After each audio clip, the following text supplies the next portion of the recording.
Oke, Assalamualaikum warahmatullahi wabarakatuh. Bertemu lagi di kuliah Danuri. Pada kesempatan ini kita akan membahas tentang mata kuliah analisa dan perancangan sistem.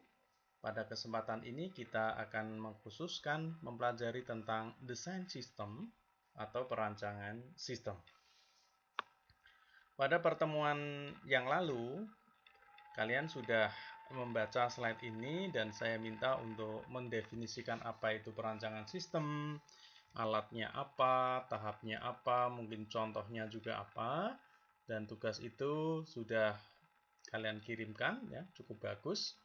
Maka di sini akan kita ulas ya. Kita akan ulas tentang apa itu desain sistem atau perancangan sistem.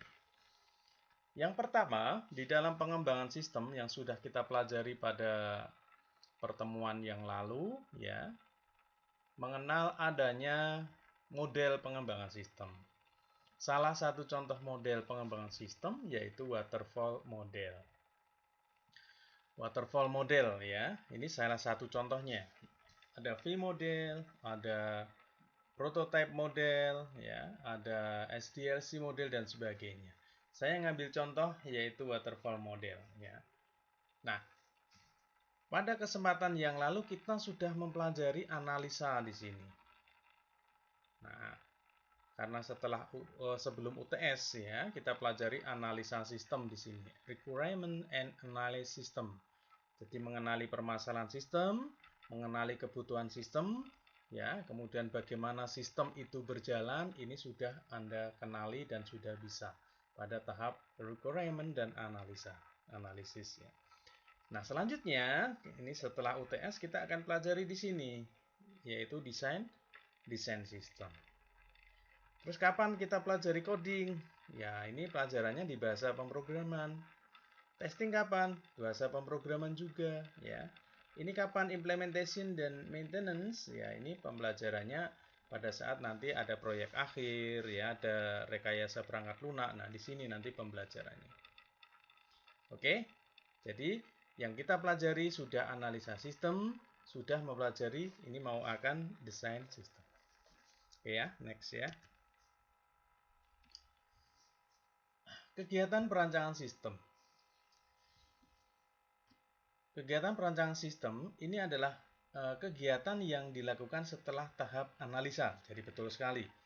Jadi sebelum melakukan perancangan sistem harus melakukan dulu analisa sistem sesuai dengan tahap pengembangan sistem. Ya. Dikenal dua bagian utama dalam perancangan sistem, ya. Ada perancangan sistem secara umum, ya, secara general, ya, atau konseptual atau logical macro, ya. Ini perancangan yang secara garis besarnya atau secara umum. Ibaratnya kalau kita mau bikin sebuah sebuah pakaian misalnya, ya ini kita contoh desainnya seperti apa kan gitu ya. Jadi belum menghitung ukurannya berapa, nanti kantongnya berapa dan sebagainya belum. Ini secara umum dulu. Nah, setelah secara umum ini, ya perancangan sistem secara umum, ada juga yang kedua perancangan sistem secara terinci. Ya, secara terinci ini sudah masuk di dalam nanti ada database butuhnya berapa, bagaimana relasinya, ya, bagaimana kamus datanya, strukturnya seperti apa. Nah, ini perancangan sistem secara terinci. Ya. Jadi yang secara umum gambaran besar ya atau secara garis besarnya. Kalau perancangan sistem secara terinci nanti masuk dalam perhitungan-perhitungan database dan sebagainya. Oke, ya. Jadi kita nanti akan pelajari dulu yang secara umum. Next ya. Nah, kalau perancangan ini didefinisikan ya. Ya, tadi sudah disebutkan bahwa perancangan sistem adalah tahap setelah analisis ya dari sebuah siklus pengembangan sistem.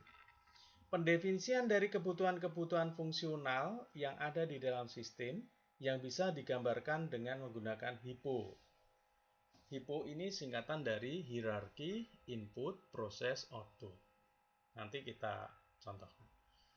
Persiapan untuk rancang bangun implementasi program. Jadi nanti pada saat mau buat program, ya, pedomannya adalah perancangan sistem. Desain sistem, ya. Oke. Yang keempat, menggambarkan bagaimana suatu sistem itu dibentuk. Nah, ibaratnya membuat rumah ya didesain dulu, ya ada arsiteknya yang desain. Gambarannya seperti itu. Desain secara umum. Yang kelima, perancangan sistem itu berisi tentang penggambaran, perencanaan, pembuatan sketsa, atau pengaturan dari beberapa elemen yang terpisah ke dalam satu kesatuan yang utuh dan berfungsi. Kemudian yang keenam, perancangan sistem termasuk di dalamnya ya menjelaskan tentang konfigurasi dari komponen perangkat lunak, perangkat keras dari suatu sistem. Ya, konfigurasi. Nah, kita akan contohkan yang HIPPO di sini. Ya, HIPPO. Oke, sebentar, ini masih proses HIPPO. Ini adalah diagram HIPPO. Ya. Tentang sistem apa? Di sini ada judulnya ya, Sistem Informasi Penjualan Barang. Ya, HIPPO.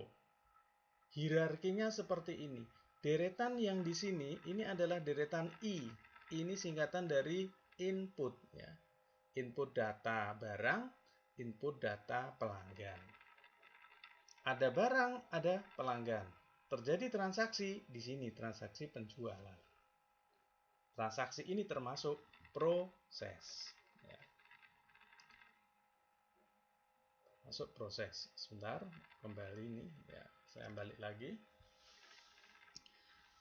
Jadi hierarki itu seperti struktur ya. Kita bisa lihat seperti struktur di sini.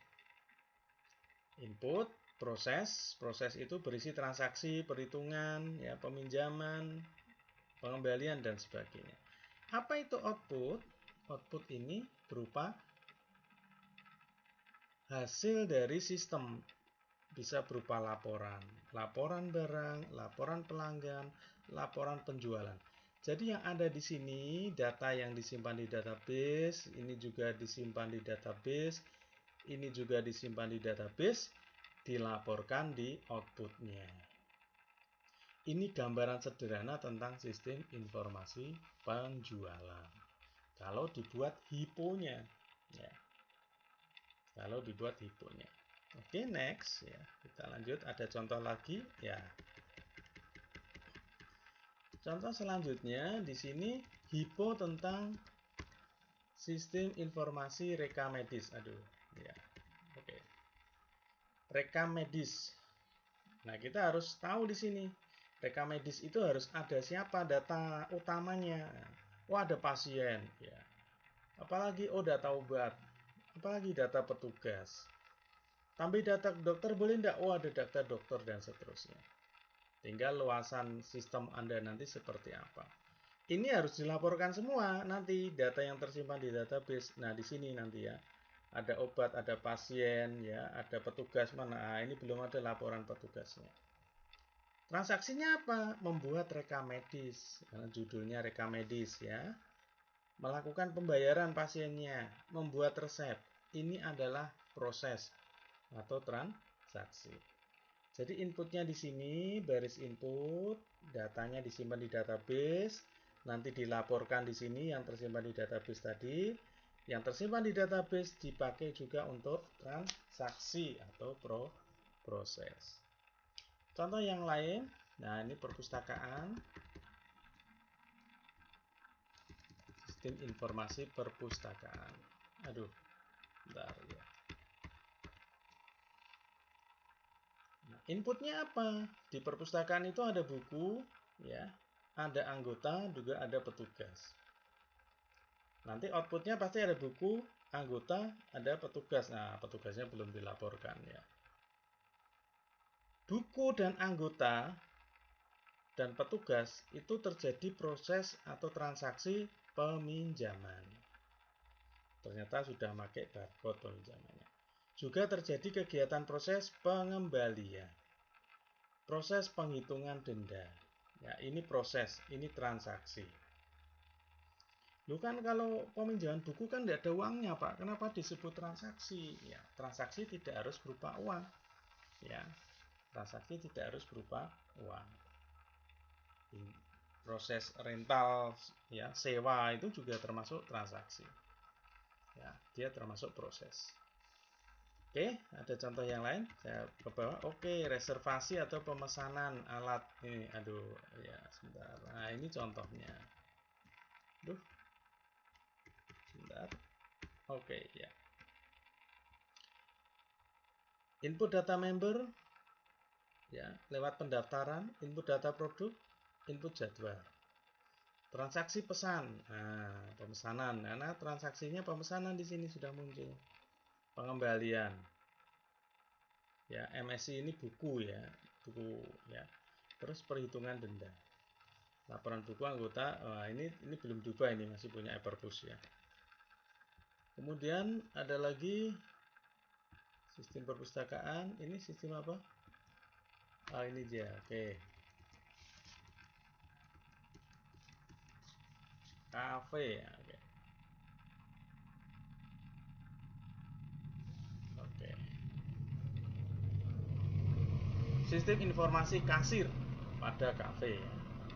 Input data makanan dan minuman, ini data petugas. Terjadi transaksi pemesanan, terjadi transaksi pembayaran. Hasilnya laporan di sini, laporan pemesanan, laporan makanan dan minuman harus ada juga ya. Ini ada kekurangan. Oke. Ini yang dinamakan HIPO tadi. Ya. Nah, HIPO itu menggambarkan apa? Menggambarkan sebuah perjalanan program, ya. Menggambarkan perjalanan sebuah program. Gambarannya begini. Misalnya ada sebuah program. Nah, ini ada contoh program. Saya menggunakan bahasa pemrograman Visual Fox Pro ya. Ini saya jalankan sebentar. Nah, ini saya run. Nah, program ini jalan. Pada saat saya ke pendataan ini berarti input. Apa yang diinput? Data pelanggan, data barang. Data barang seperti apa? Nah, ini hierarkinya tadi kan ya, input data barang. Selesai misalnya. Input data apa lagi? Pelanggan. Ini data pelanggan. Selesai misalnya. Terus transaksinya apa? Penjualan ya. Ada menunya di sini, menu penjualan. Ya. Selesai. Laporannya ya semuanya dilaporkan, termasuk cetak kwitansi. Ya, nomor fakturnya berapa yang dicetak? 6. Di preview ya, nomor 6 kwitansinya. Oh, bayarnya segini. Jadi nantinya HIPO itu menggambarkan program yang akan dihasilkan ya. Program yang akan dihasilkan. Oke, ya. Jadi nanti tugas kalian adalah membuat HIPO dari judul masing-masing ya. Kalian punya judul-judul yang sudah kalian pilih itu, kemudian dibuatkan HIPO-nya dulu. Ya. Nah, contoh ini. Tadi tentang perpustakaan. Contoh lagi tentang penjualan barang. Ya, penjualan barang tadi sudah kita bahas. Ada contoh lagi. Oh, ini di programnya penjualan tadi ya. Ada data pelanggan, ada data barang. Jadi ini menu, nanti jadi menu ini. Ini juga jadi menu, ini juga laporan-laporan jadi sebuah menu yang di sini tadi. Ya. Baik. Nah, sebenarnya apa sih tujuan dari perancangan sistem? Ya, jelas untuk memenuhi kebutuhan pemakai sistem. Siapa pemakai sistem? Yang pesan sistem. Siapa yang pesan sistem? Perusahaan. Kenapa perusahaan pesan sistem? Karena ada masalah, sudah kita analisa. Ya. Kita sudah analisa, ada masalah. Kemarin sudah dibahas. Jadi, perancangan sistem ini untuk memenuhi kebutuhan pemakai sistem. Nanti digunakan oleh programmer ya, untuk membuat program. Oke.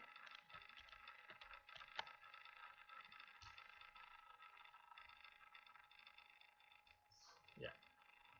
Next ya, kita lanjutkan.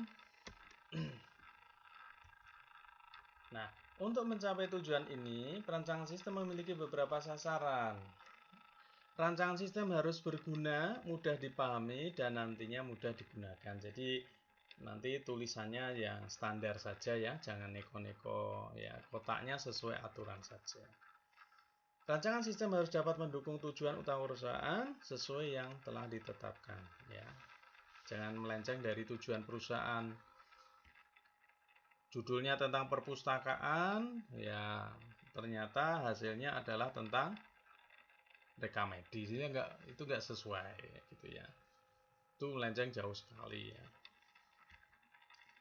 Rancangan sistem harus efisien dan efektif. Saya kira cukup jelas. Rancangan sistem harus dapat menyiapkan rancang bangun yang terinci untuk setiap komponen sistem informasi. Ya, ini beberapa poin penting dalam melakukan perancangan sistem.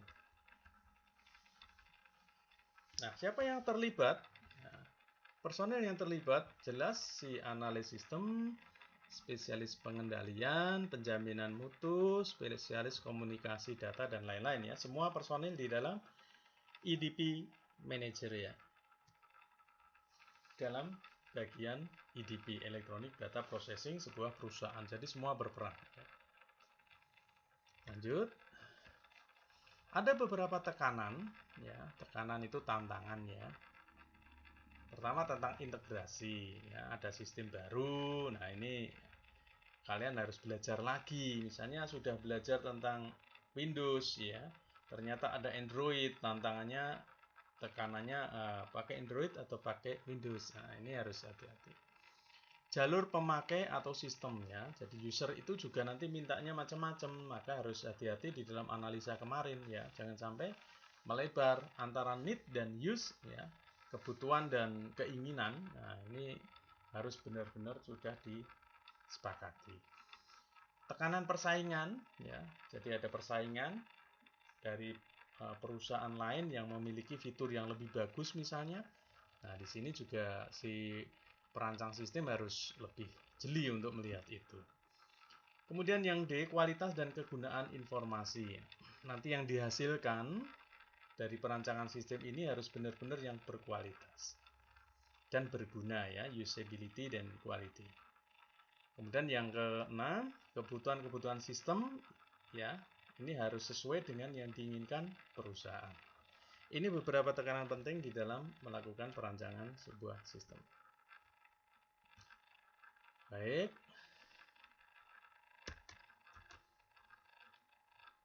Kemudian masih ada beberapa poin ya. Kebutuhan pengolahan data ya, kemudian ada faktor organisasi, biaya, efektivitas, faktor manusia, dan kebutuhan kelayaan ya, feasibility requirement. Jadi ini faktor-faktor penting yang harus dilihat di dalam merancang sebuah sistem. Ada spesifikasi ya dari perancangan sistem ini ya. Jadi untuk memberi gambaran secara umum, tadi sudah kita jelaskan di depan, perancangan sistem secara umum ya diberikan kepada perusahaan bahwa hasil analisa kemarin setelah dilakukan desain sistem jadinya seperti ini misalnya begitu. Jadi supaya nanti perusahaan jelas ya apa yang akan dibuat. Oke, saya kira itu ya. Ini sama seperti sudah ada beberapa poin model tadi. Gambaran umum secara lengkap dari desain sistem ya. Jadi menggambarkan sistem secara umum. Pertama tadi menggambarkan dengan menggunakan HIPPO ya. Selanjutnya nanti kita gambarkan juga menggunakan alat yang lain ya, dengan flowchart, dengan DFD dan sebagainya. Nah, pada pertemuan ini nanti kalian bikin HIPPO dari judul masing-masing. Saya kira demikian. Semoga bermanfaat. Saya rasa cukup. Selamat siang ya. Wassalamualaikum warahmatullahi wabarakatuh.